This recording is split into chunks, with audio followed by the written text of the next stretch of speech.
Assalamualaikum semuanya. Solih-solihah level 4 yang Ustazah sayangi. Alhamdulillah, pada hari ini kita dipertemukan lagi oleh Allah dalam pembelajaran IPA tematik. Oke, solih-solihah, pada hari ini kita lanjutkan lagi ya pembelajaran yang kemarin. Kita masih melanjutkan tema 2 di subtema yang ketiga, sumber energi alternatif. Oke, solih-solihah, sebelum kita mulai, siapkan dulu alat tulis kalian. Sudah siap semuanya? Oke, kita awali dengan membaca Bismillahirrahmanirrahim. Bismillah, semuanya siap belajar. Sumber energi tradisional. Solih-solihah, tahukah kalian apakah sumber energi tradisional? Sumber energi tradisional itu diantaranya adalah sumber energi yang diperoleh dari bahan bakar fosil. Misalnya batu bara, minyak bumi, dan gas alam. Selama ini kita banyak menggunakan sumber energi yang berasal dari bahan bakar fosil. Misalnya solar dan bensin untuk bahan bakar kendaraan. Kemudian LPG untuk bahan bakar kompor. Kemudian batu bara bisa digunakan untuk bahan bakar kompor. Nah, itu termasuk dalam sumber energi tradisional. Solih-solihah, tahukah kalian bahwa sumber energi tradisional itu jumlahnya terbatas, suatu saat akan habis.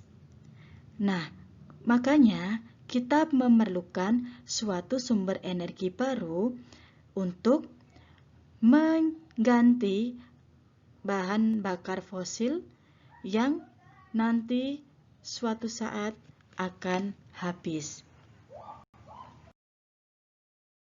Oke, solih-solihah, sekarang kalian perhatikan gambar ya yang ada di layar kalian.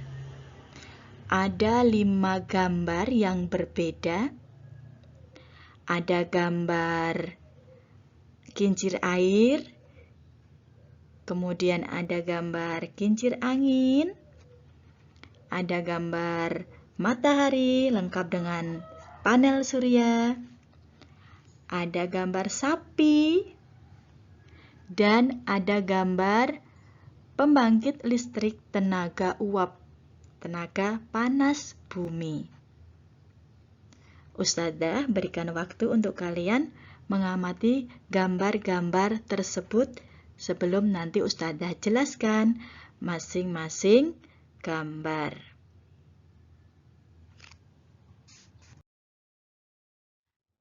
Oke, sekarang Ustazah akan jelaskan satu persatu beberapa contoh energi alternatif. Yang pertama, energi surya atau energi matahari. Caranya dengan menggunakan panel surya. Jadi supaya energi yang dimiliki oleh matahari bisa bermanfaat lebih banyak lagi, maka dibuatlah suatu alat yang namanya panel surya. Alat ini akan mengubah energi panas matahari menjadi energi listrik. Masya Allah, jadi tidak hanya energi panas dan cahaya saja yang bisa kita manfaatkan dari matahari, tapi kita bisa mengubahnya menjadi energi listrik dengan menggunakan panel surya. Nah, untuk apa panel surya ini?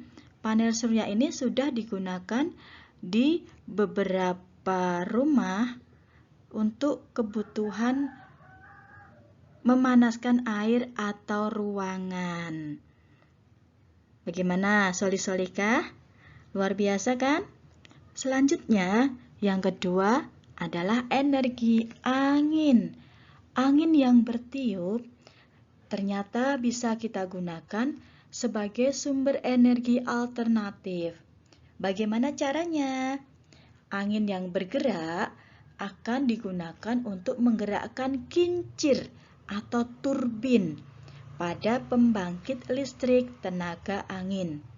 Ketika turbin bergerak, akan membuat generator menghasilkan listrik.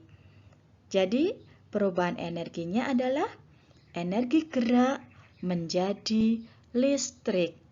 Energi listrik ini bisa digunakan untuk berbagai macam kebutuhan. Selanjutnya, contoh energi alternatif yang ketiga adalah energi air. Air yang mengalir digunakan untuk menggerakkan turbin di PLTA. PLTA itu pembangkit listrik tenaga air.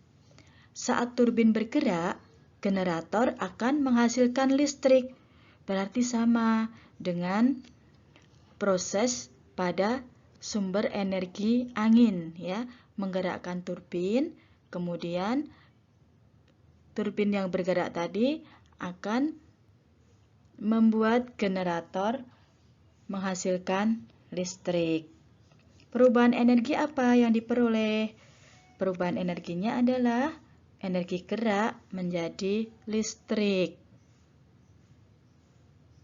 Kemudian yang keempat, energi panas bumi.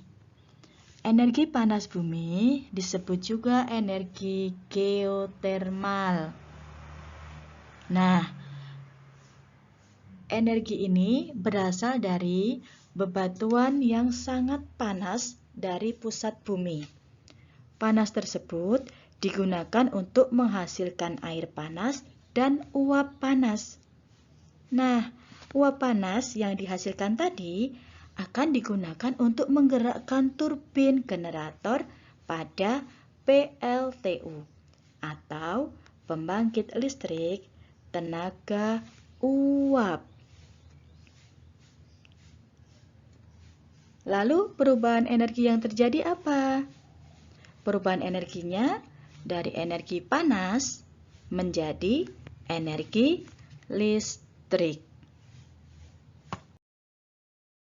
Contoh energi alternatif yang kelima, energi bahan bakar bio.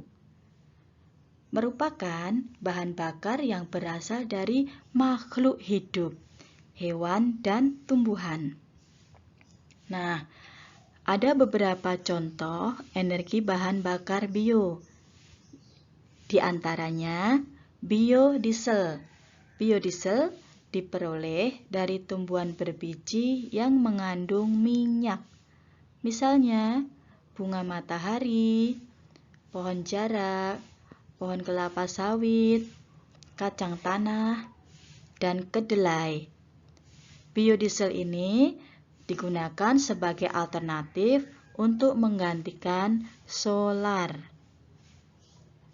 Selanjutnya, solid-solika yang termasuk dari energi bahan bakar bio adalah bioetanol.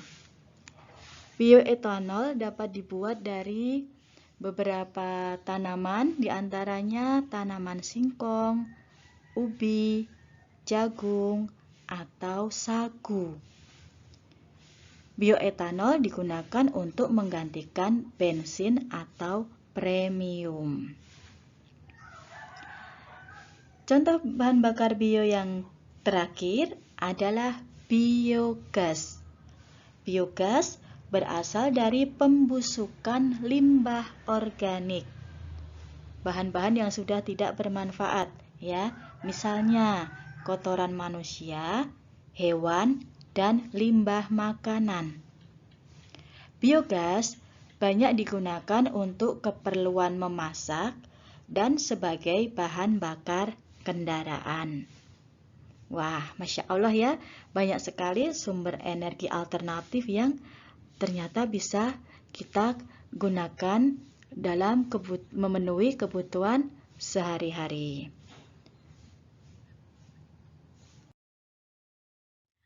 Nah, itu tadi 5 contoh sumber energi alternatif.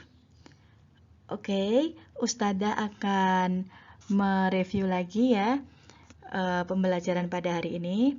Yang pertama, sumber energi alternatif adalah semua jenis energi yang dapat digunakan untuk menggantikan sumber energi yang berasal dari bahan bakar fosil. Nah, kemudian yang kedua, sebagai tambahan untuk kalian, syarat dari sumber energi alternatif adalah yang pertama, tidak berasal dari bahan bakar fosil. Yang kedua, terbarukan, jadi bisa diperbarui. Yang ketiga, ramah lingkungan. Yang keempat, dapat diproduksi secara banyak, besar-besaran. Oke, soli-solika. Alhamdulillah, tuntas sudah pembelajaran kita pada hari ini. Kalau belum paham, silahkan kalian putar ulang videonya atau bisa menanyakan langsung ke Ustazah Khadijah. See you again, insyaallah next time. Assalamualaikum warahmatullahi wabarakatuh.